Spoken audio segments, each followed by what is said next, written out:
Hey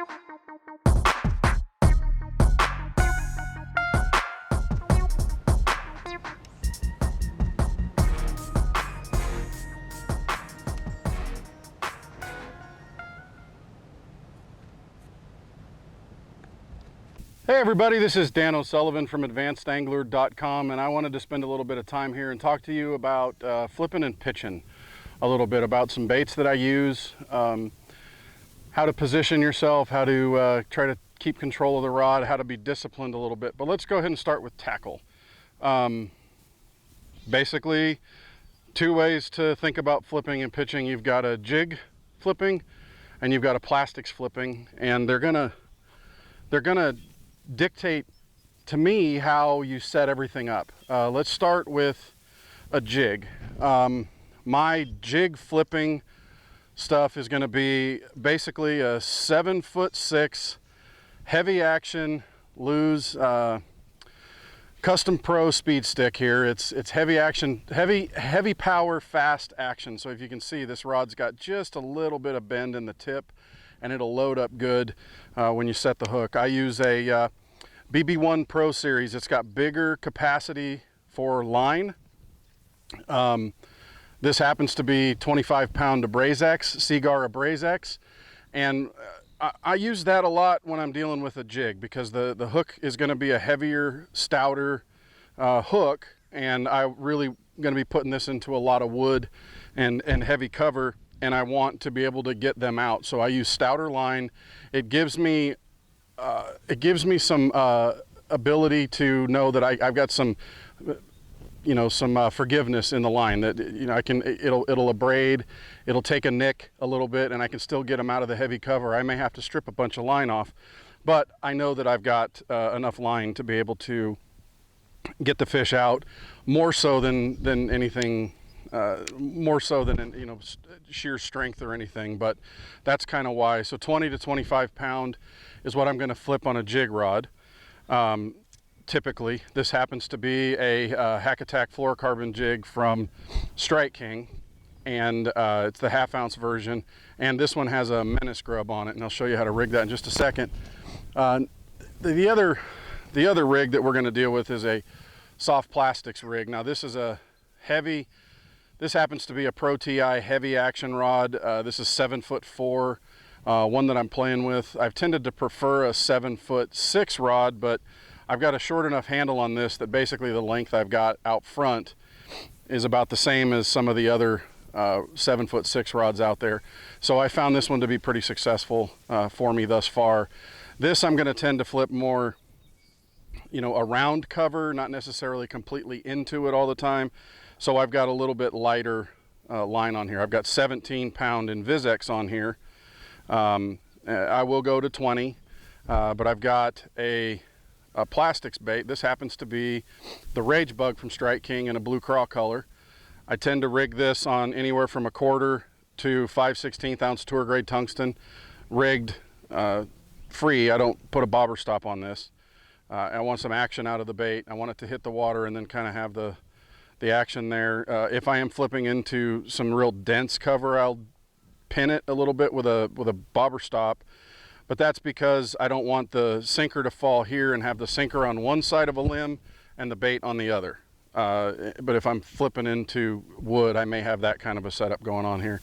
Again, 17-pound Invisex on this setup, 7.5 to 1. That's a 7.1 to 1 reel. I've got a 4/0 flipping hook here. This happens to be a Trocar, but I've got a 4/0 flipping hook on here. I want plenty of stoutness in here in the hook to be able to handle a big fish and the cover, but I don't want it to overtake the bait. So I tend to go 4/0 on a soft plastic unless I'm flipping a big soft plastic, and then I go up. There's times, even like with a tube or something like that, I may go to a 3/0 hook, but that's kind of my setup there. Rigging. So I'm going to cut this off here real quick and show you how I rig the soft plastic. I'm going to use my pit bull cutters here to cut the knot off.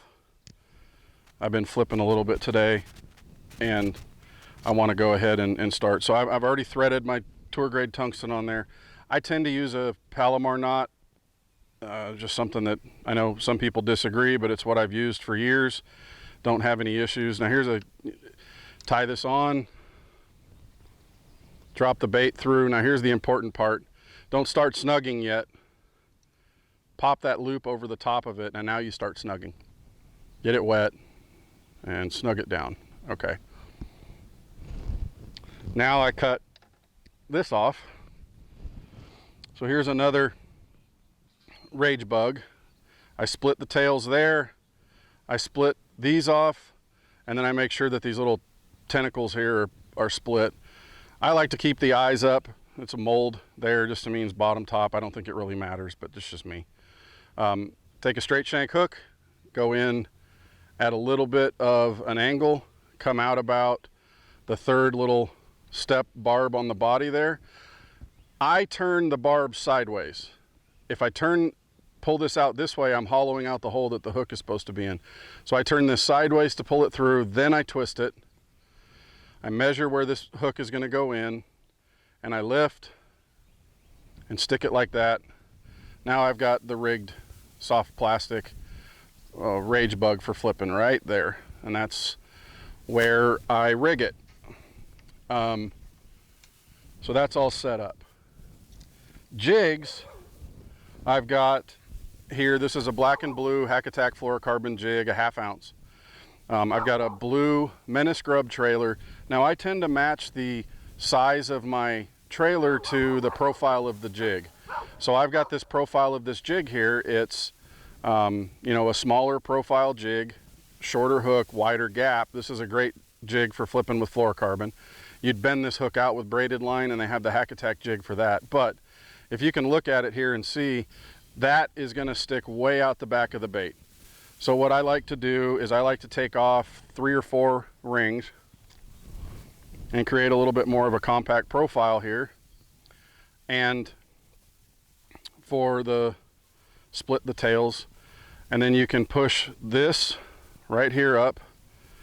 You want to make sure you get the eye of the hook, or the hook lined up with the middle of the bait so that it kind of splits the tails, so that you have the right profile and the right fall. You don't want it to twist. Now you've got the screw lock in the fluorocarbon, the Hack Attack fluorocarbon jig, so you twist and twist and twist and twist to get it up there all the way, and voila, there it is. Now if you've got a little bit of a curl there, you can just kind of tear that down a little to get a nice straight profile.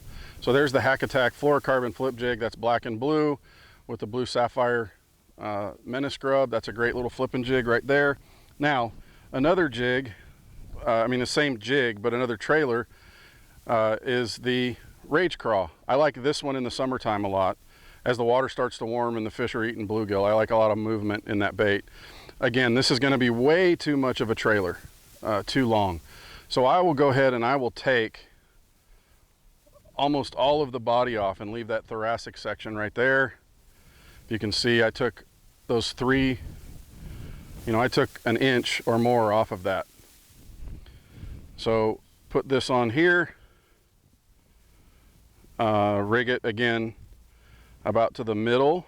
You want to stay in the middle. This helps to make the body work. And then I do the twist with the screw lock, and I pull it all the way up into the jig so that it's flush, like so.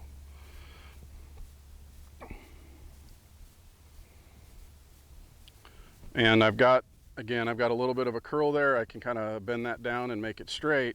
But now I've got a profile that has the action I want, but it doesn't overpower the bait and make the bait too bulky.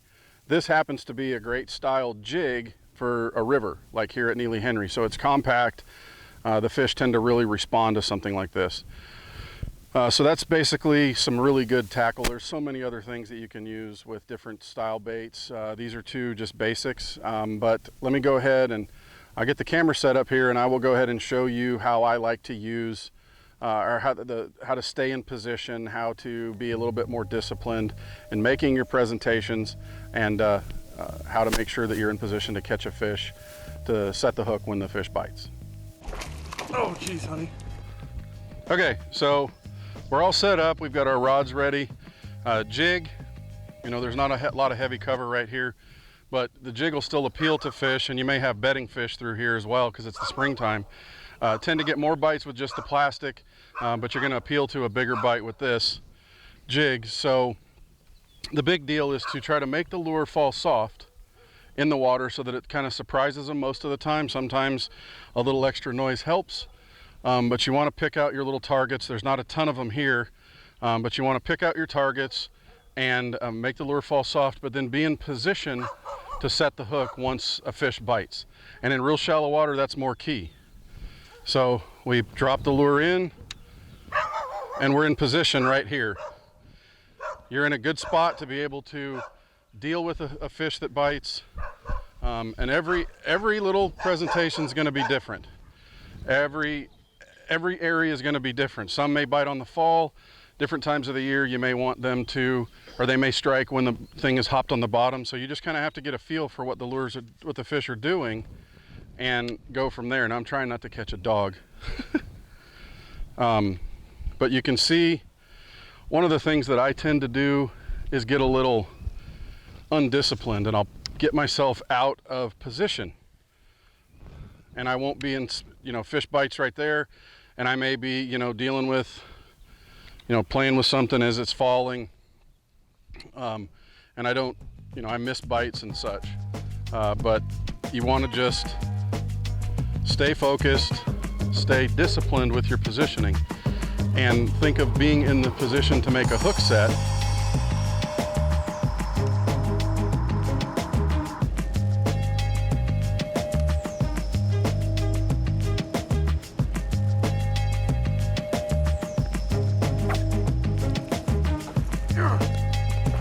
Oh, geez, honey.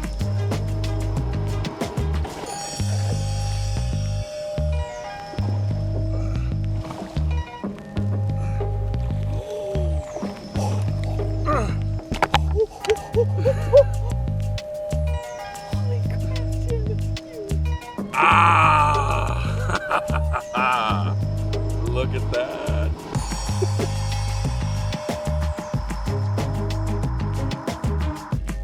Well, we're back at the shop. We put the boat away, and we wanted to wrap it up for you just a quick second. Flipping is a great way, pitching is a great way to catch bigger fish because they live around cover.